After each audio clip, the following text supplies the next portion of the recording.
नमस्ते दोस्तों। आज के समय में सभी पेरेंट्स अपने बच्चों के फ्यूचर के लिए सेविंग्स करते हैं, जो कि बहुत अच्छी बात भी है।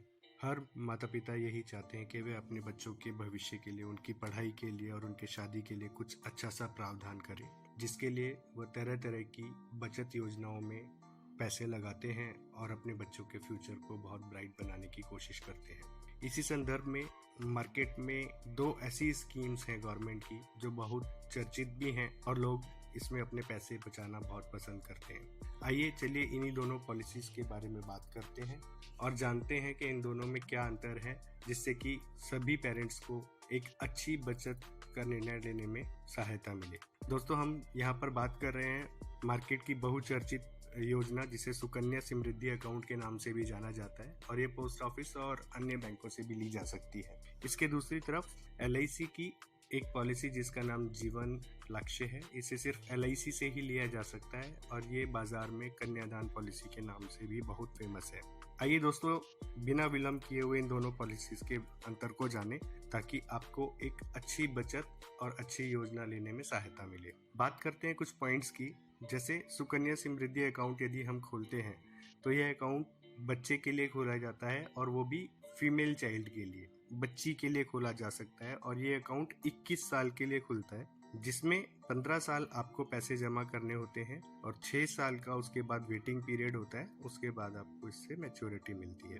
इसकी दूसरी तरफ यदि LIC की कन्यादान योजना, जीवन लक्ष्य योजना को देखा जाए तो इसको मिनिमम 13 साल के लिए और मैक्सिमम 25 सालों के लिए लिया जा सकता है, और इसमें आपको 3 साल का वेटिंग पीरियड मिलता है। अगर आप ये 13 साल की योजना लेते हैं तो आपको 10 साल पैसे जमा करने, 13 साल के बाद आपको पैसे वापस मिल जाएंगे। वहीं सुकन्या समृद्धि योजना में आपको 15 साल पैसे जमा करने होते हैं, 6 साल वेट करना होता है, 21 साल के बाद आपको अपनी स्कीम्स पे मैच्योरिटी मिलती है। सुकन्या समृद्धि योजना जो है उसे सिर्फ और सिर्फ बच्ची के लिए ही लिया जा सकता है, फीमेल चाइल्ड के लिए लिया जा सकता है, और ज्यादा से ज्यादा 2 बच्चियों के लिए लिया जा सकता है। और इन बच्चियों की उम्र 1 दिन से लेकर 10 साल तक होनी चाहिए, उससे ज्यादा उम्र के लिए यह योजना नहीं ली जा सकती। जबकि LIC की कन्यादान योजना में ऐसा कोई प्रावधान नहीं है, और ये पॉलिसी बच्चे और बच्ची दोनों के लिए ली जा सकती है। और इस पॉलिसी को लेने के लिए अभिभावक 2 से ज्यादा बच्चों के लिए भी ले सकते हैं। सुकन्या समृद्धि योजना 10 साल और उससे नीचे के बच्चों के लिए ली जा सकती है, जबकि LIC की पॉलिसी जो कन्यादान के नाम से बहुत चर्चा में है, उसे कम से कम 18 वर्ष की आयु के लिए लिया जा सकता है। इसका मतलब यह है कि इसको अभिभावक ले सकते हैं और साथ में बच्ची को नॉमिनी बना सकते हैं। इसका क्या फायदा है हम अगले पॉइंट में डिस्कस करेंगे। सुकन्या समृद्धि योजना को मिनिमम 250 रुपए और मैक्सिमम 1.5 लाख रुपए साल में बचत की जा सकती है अगर इसे लिया जाए तो। जबकि जीवन लक्ष्य जो पॉलिसी है उसमें ऐसी कोई लिमिट नहीं है, आप जितना चाहें उतने का प्रीमियम सेलेक्ट करके इस पॉलिसी को ले सकते हैं। सुकन्या समृद्धि योजना में देखा यह जाता है कि यदि हम 10 साल से कम के बच्चे के लिए इस पॉलिसी को ले रहे हैं तो पॉलिसी जो है वो अभिभावक के नाम पर होती है, गार्जियन के नाम पर होती है। इसका सीधा सीधा मतलब ये है कि यदि भगवान की मर्जी ना हो, अभिभावक नहीं रहे, तो यह पॉलिसी आगे नहीं चल पाती। इस पॉलिसी को वहीं पर बंद कर दिया जाता है। इसमें गर्ल चाइल्ड जब तक 18 साल की नहीं हो जाती, ऑप्शन है या तो इस पॉलिसी को 18 साल बच्ची की उम्र होने के बाद मैच्योरिटी ली जाए, या फिर डेथ सर्टिफिकेट अभिभावक का दिखा के इस पॉलिसी से जो बेनिफिट उस समय तक, जब तक डेथ नहीं हुई है तब तक के जितने भी बेनिफिट इस पॉलिसी से हैं, लेकर इस पॉलिसी से बाहर निकला जा सकता है। इसके विपरीत जीवन लक्ष्य, जिसे कन्यादान पॉलिसी भी कहते हैं, यह अभिभावक के नाम से ली जाती है,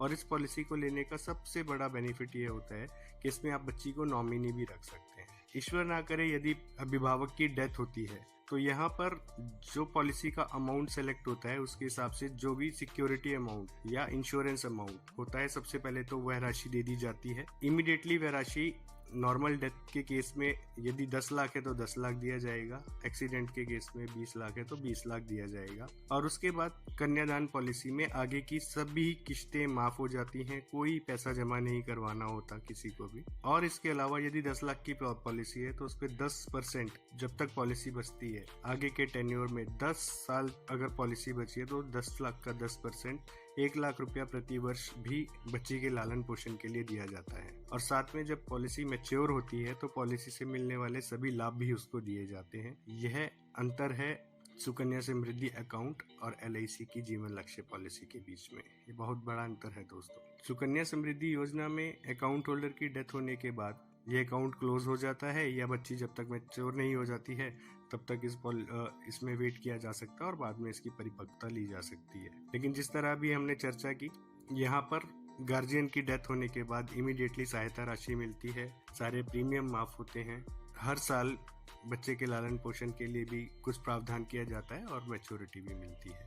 इसके साथ साथ ही अगला बेनिफिट अगर देखा जाए तो 1 अप्रैल 2014 को जब सुकन्या समृद्धि योजना शुरू हुई थी तब 9% का इंटरेस्ट गवर्नमेंट ने डिक्लेयर किया था, जिसे आज हम 2022-23 में भी आने के बाद देखें तो लगभग 7.6% के आसपास ये रेट ऑफ इंटरेस्ट रह गया है। इसका मतलब यह है कि जब जब पॉलिसी के रेट ऑफ इंटरेस्ट रिवाइज होंगे, गार्जियंस को उन्हीं रेट ऑफ इंटरेस्ट के ऊपर बेनिफिट मिलेंगे सुकन्या समृद्धि योजना से। जबकि LIC की कन्यादान योजना में गवर्नमेंट हर साल बोनस डिक्लेयर करती है और बोनस डिक्लेयर करने के साथ साथ सम एश्योर्ड भी निर्धारित पहले दिन से ही हो जाता है। वह सम एश्योर्ड तो परिवार की सुरक्षा के लिए रहता ही रहता है और LIC के इतिहास में आज तक कभी ऐसा नहीं हुआ कि बहुत ज्यादा डाउनफॉल आया हो रेट ऑफ इंटरेस्ट में। और इसमें अगर देखा जाए तो पीछे के 10-15 साल का बोनस का चार्ट देख के भी एक अंदाजा लिया जा सकता है कि LIC किस प्रकार से अपने प्रॉफिट से बोनस डिक्लेयर करके अपने पॉलिसी होल्डर्स को देती है। दोस्तों, बात करें अगर इस पॉलिसी से फंड विड्रॉ करने की,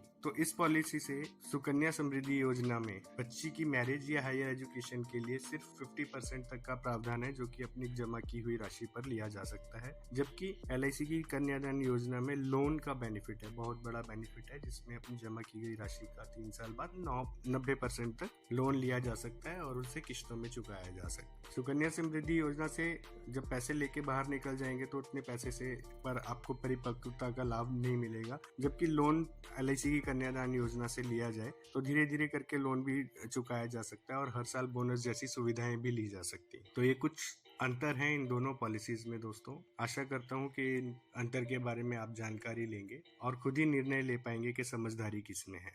दोस्तों, अगर मेरे द्वारा दी गई जानकारी अच्छी लगी हो तो मेरी वीडियो को लाइक एंड शेयर करें और LIC की कुछ और योजनाओं के बारे में भी अगर कोई जानकारी लेने चाहते हैं तो आप मुझे डायरेक्ट फोन करके अपनी क्वेरी बता सकते हैं और हम कोशिश करेंगे कि आपको आपकी क्वेरीज के ऊपर अच्छे से आंसर दें ताकि आप अपनी बचत को कई गुना बढ़ा सकें। धन्यवाद। नमस्ते दोस्तों। आज